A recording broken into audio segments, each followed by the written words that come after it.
The Founder of Demonic Cultivation. An English translation by Fan EE33. Read by Luna Minerva. Chapter 9. Pride, Part 5. Wen Ning lowered his head slightly, his hands hanging by his side like a marionette, waiting for his puppet master to guide him. His face was bluish-white, delicate and pretty to the point where he could almost be said to have a melancholy beauty. But since his eyes were a plain of deathly white, bare of pupils, and black cracks crept from his neck to his cheeks, his beautiful melancholy was transformed into a dreadful gloom.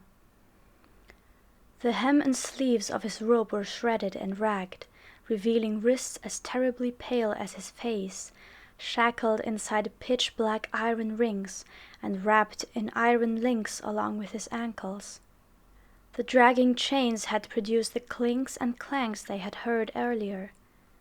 Once he stilled, all returned to deathly silence.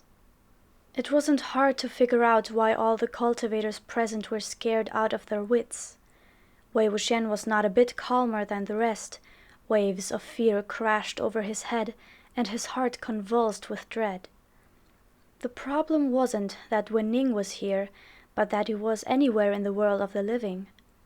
Long before the siege of the burial mounds, his bones were supposed to have been crushed into dust and his ashes scattered to the four winds. When Jinling heard the others shout the name Wen Ning, the tip of his sword, which had been pointed at the soul-eating maiden, seemed to turn in a different direction of its own accord. The maiden, taking advantage of his slip of attention, gleefully extended her arm, grabbed him, and dangled him from her fingers. She opened her mouth and brought Jinling close to her face. Seeing this, Wei Wuxian raised the flute again, but didn't have time to calm the shudders which suddenly ran through his heart. His hands trembled, and the note he blew trembled with it. As the flute was crude, the noise was both raspy and painful to hear. The sad instrument emitted two wails, and Wen Ning, following the sound, began moving. In a single motion he transported himself in front of the soul-eating maiden. His palm collided with her neck, which cracked beneath his assault.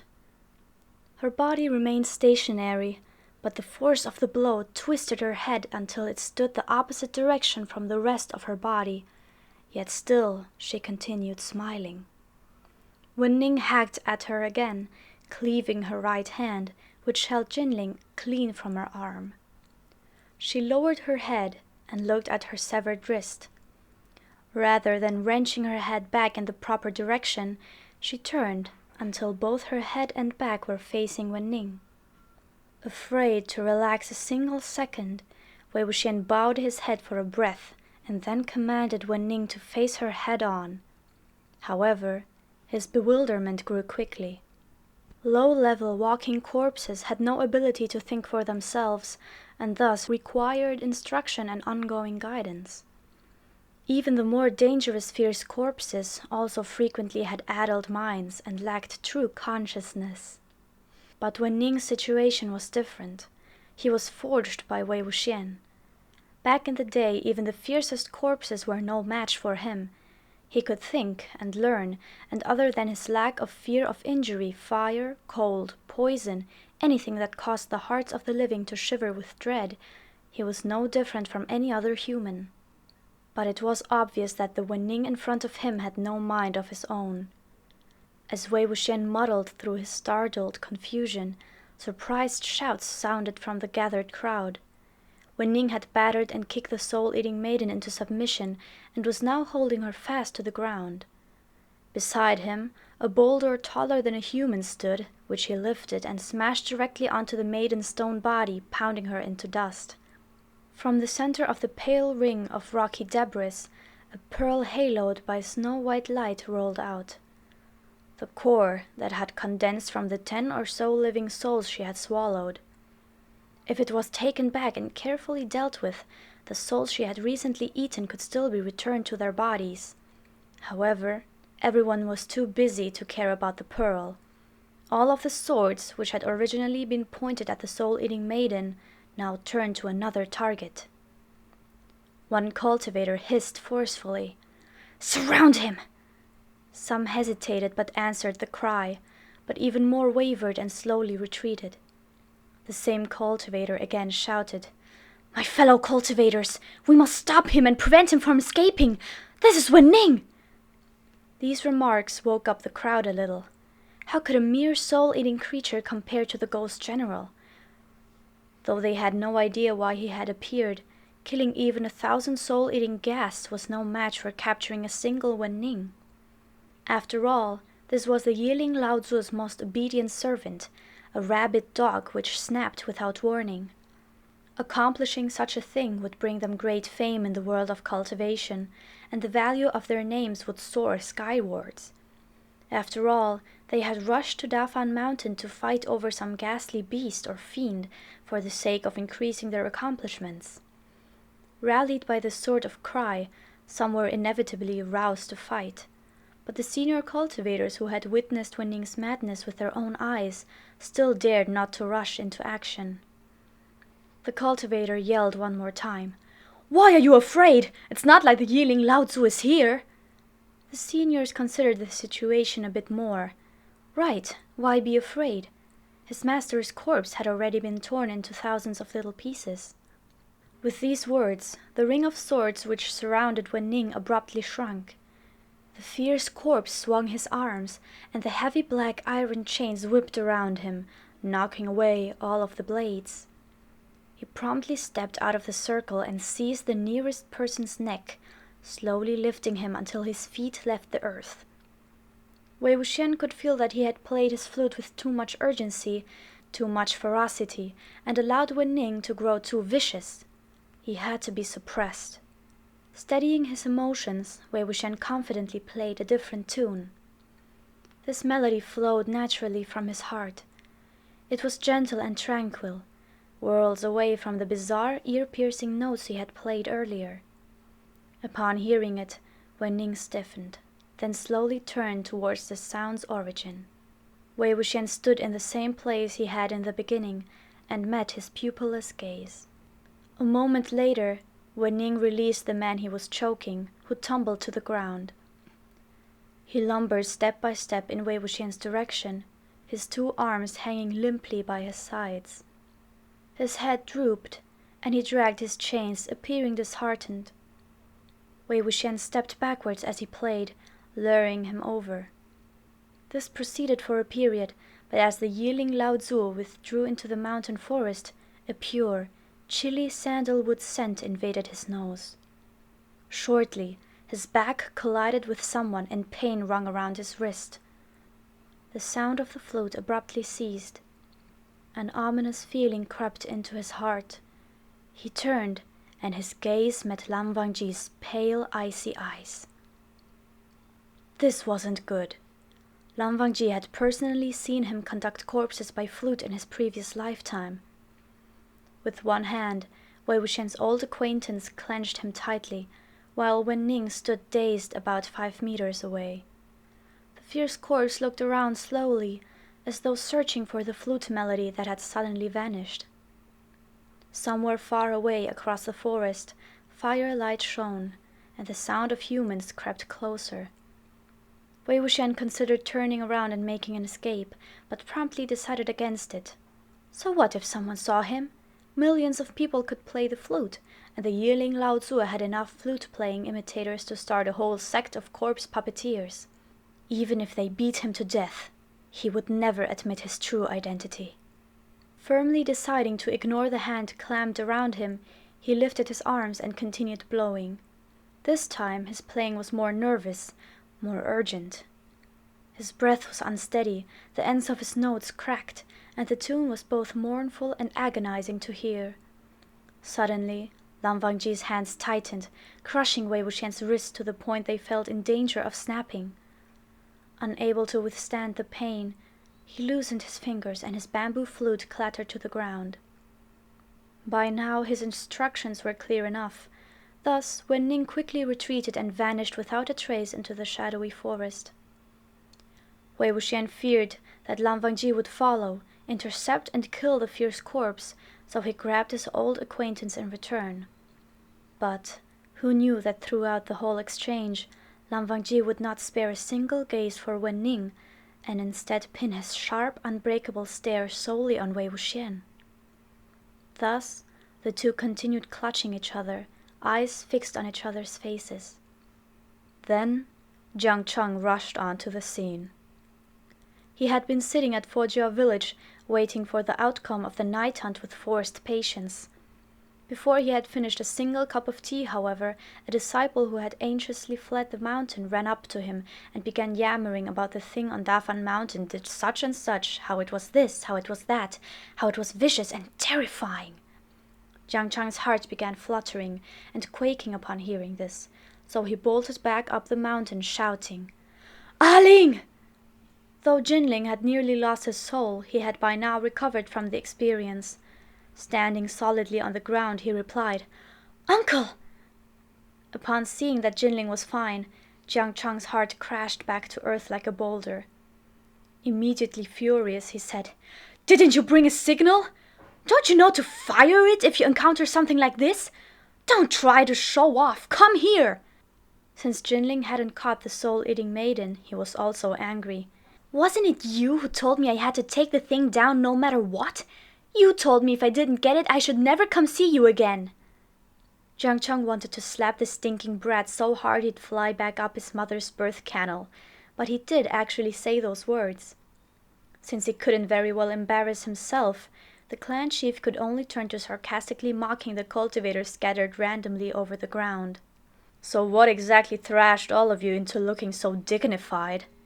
Among the rainbow of robes, there were many disciples of the Yunmeng Jiang sect, ordered by Jiang Cheng to disguise themselves and secretly assist Jinling for fear that his nephew would be unable to take down his prey. The efforts of these senior disciples were wasted as well. One of the cultivators, whose eyes were still glued blankly to the ground, said, Chief Jiang, it's Wen Ning." Suspecting that he had misheard, Jiang Cheng said, "What did you say?" "Wen Ning's back." In the blink of an eye, shock, hatred, wrath, and disbelief assailed him all at once, crossing and commingling in his expression. A long time passed before he spoke again, his voice cold. "That thing was burned to ashes and scattered to the winds long ago. How could it be back?" The cultivator said, "It was Wen Ning, undoubtedly. I couldn't have seen it incorrectly." Suddenly he pointed towards Wei Wuxian. He was the one who summoned him here." Wei Wuxian and Lan Wangji, still deadlocked, instantly became the center of the crowd's attention. Jiang Cheng's electric cold gaze slowly turned in Wei Wuxian's direction. Moments later, the corner of Jiang Cheng's mouth pulled upward into a twisted smile. His left hand began unconsciously caressing his ring again. Good, good. You've returned." He released the ring. A long whip hung down from his hand. The whip was extremely thin, and true to its name, consisted of a bright, crackling violet current, which looked as though it had been stolen from some thunder-cloud-covered horizon. He gripped one end firmly in his hand. When he brandished it, lightning struck fast, nimble and chaotic. Before Wei Wuxian could even move, Lan Wangji's guqin was already in its owner's steady and sure hand. He plucked a single string, and like a stone dropped in water stirs 1,000 ripples, the sound of the guqin reverberated through the air in countless waves. The note and zi-dian struck each other, the former waxed and the latter waned. Jiang Cheng's earlier intention to categorically avoid rash confrontation and crossing the Lan clan seemed to have been devoured by wild dogs. The midnight sky above the mountain forest flashed with violet light, then lit up like the morning sky, then shook with the boom of thunder, then rung with the guqin's rich tones. The other cultivators hastily retreated to a safe distance and watched from the sidelines, trembling in fear yet unable to tear their eyes away. When all was said and done, the opportunity to observe such famous cultivators from such distinguished sects cross swords was rare, and the fiercer and more vicious it was, the better. Moreover, certain unspoken wishes circulated among the spectators. If the Lan clan's and the Jiang clan's relationship was truly ruptured, now that would be interesting. On the other hand, Wei Wuxian seized the opportunity and ran. Everyone looked on, shocked. Hadn't he only avoided the whip because Lan Wangji had stepped in front of him and blocked it? By fleeing, wasn't he signing his own death warrant? Indeed, Jiang Chang seemed to have grown eyes on the back of his head, and seeing that Wei Wuxian had left Lan Wangji's protection, how could he give up the opportunity to strike? He raised his whip and cracked it aslant. Zedian lashed out at Wei Wuxian like a venomous dragon, landing right in the middle of his back. The blow would have sent him flying directly into a tree had the donkey not been standing in the way. But after the strike, Lan Wangji and Jiang Chang stopped fighting, both stunned. Wei Wuxian rubbed his lower back and crawled back up, holding the donkey for support. He hid behind it and cried, "Amazing! So amazing! As long as you and your family are powerful, you can do whatever you want. You can attack people whenever you want." Startled and angry, Wei Wuxian continued, "What's going on?" Zedian had a special ability. If it struck a body snatcher, the body snatcher's soul would immediately be peeled away from the body they had stolen. Zedian expelled the invader without exception, but this person had been whipped, yet behaved just as he did before, bouncing around as usual. Unless he really hadn't seized the body, there was no other explanation.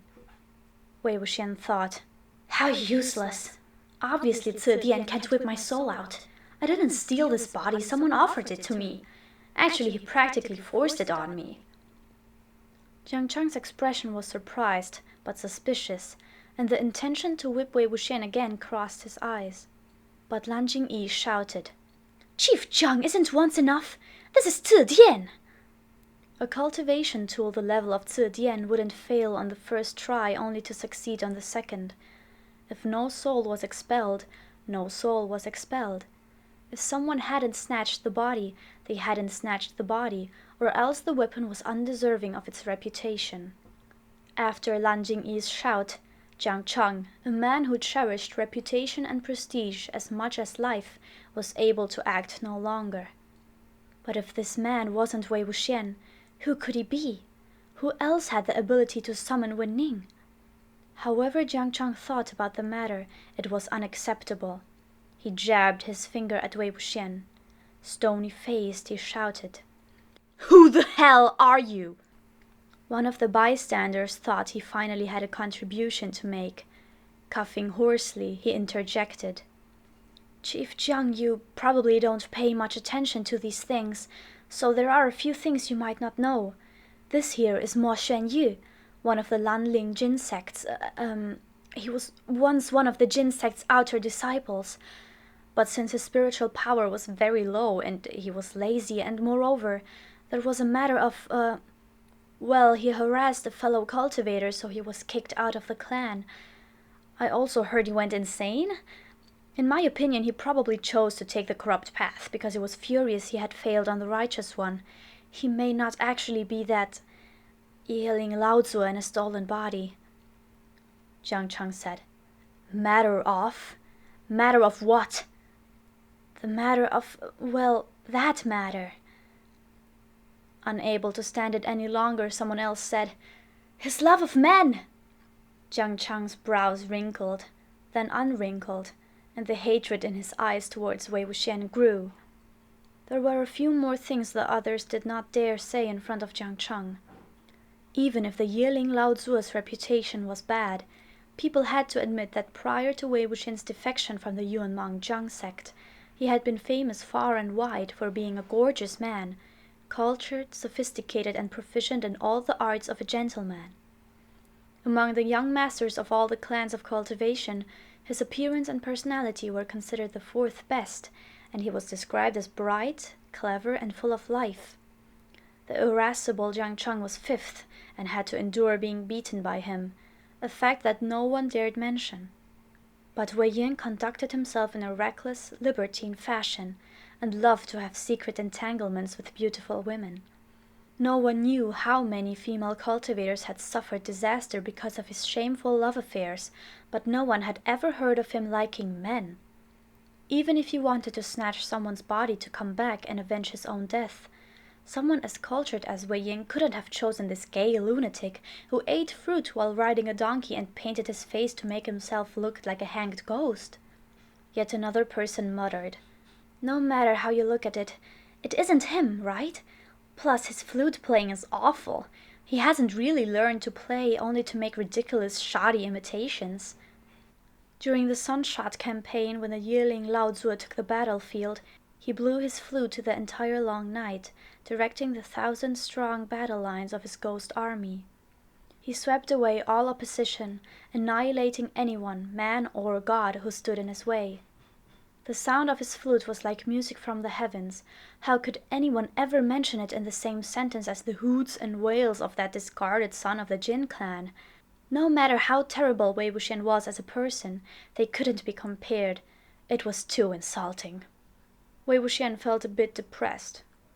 "You try being out of practice for 10 to 20 odd years, then playing a crappy flute you hastily carved in 4 or 5 slices. If you sound good, I'll bow down before you." Only moments before, Jiang Chang had been so certain this person was Wei Wuxian that all the blood in his body had gone cold and then boiled over in rage. But now his Dian told him loudly and clearly that he wasn't. Dian couldn't possibly lie to him, and even less could it make an error. The sect chief rapidly calmed himself and silently thought, "It isn't as though I can't deal with this. Worst comes to worst. I'll find some excuse to bring him back to Yunmeng, and then use every method I can to beat the truth out. There's no need to worry about failing to get anything from him. He can hardly keep everything hidden. It's not as though I haven't thought this type of thing before." Once he had made up his mind, he made a hand signal. His disciples understood and started to surround Wei Wuxian. Holding on to the donkey's reins, the yearling Lao Zuo hopped behind Lan Wangji. His hands clasped over his heart, he exclaimed with surprise, "Hey! What are you trying to do to me?" Lan Wangji glanced at him and endured his loud, overdramatic, and extremely rude behavior. Upon seeing that Lan Wangji had no intention of making way for him, Jiang Chang said, "Second Master Lan, are you deliberately making life difficult for the humble man in front of you?" No cultivator was unaware of how the Jiang sect's young chief guarded against Wei Wuxian's return with an insane zeal bordering on demonic. He would rather seize the wrong person and never let them go than pass up anyone who had the slightest chance of being the yearling Lao Zuo.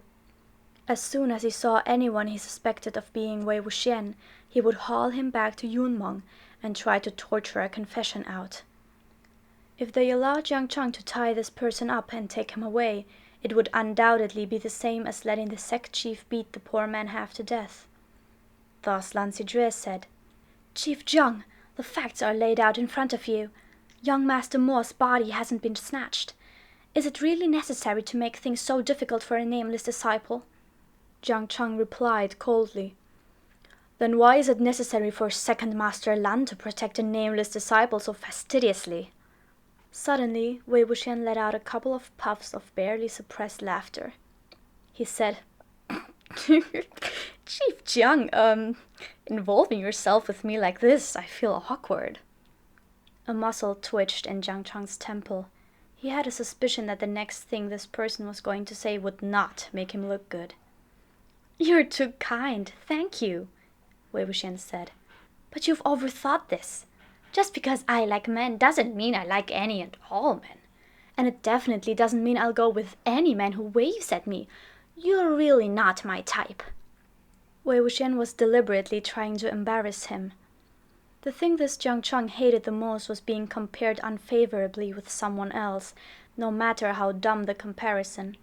As long as someone said he wasn't as good as some other person, his temper would rise, and he would forget everything except winning. Indeed, Jiang Chang's face had turned green. "Oh," Then please tell me, what type do you like? What type? Wei Wuxian replied. I really like Han Guangjun, his type. Lan Wangji was unable to put up with this kind of frivolous, silly joke. Once he was sufficiently embarrassed, he would definitely take the initiative, draw a clear line between them, and keep his distance. Embarrassing both people at once, it was like killing two birds with one stone. But who knew that when Lan Wangji heard Wei Wuxian's words, he'd turn around. Expressionless, he said, "You are the one saying this." "Huh?" Wei Wuxian said. Lan Wangji turned back, and without breaking etiquette, spoke in a tone that brooked no argument. "I am taking this person back to Lan Clan." "Huh?"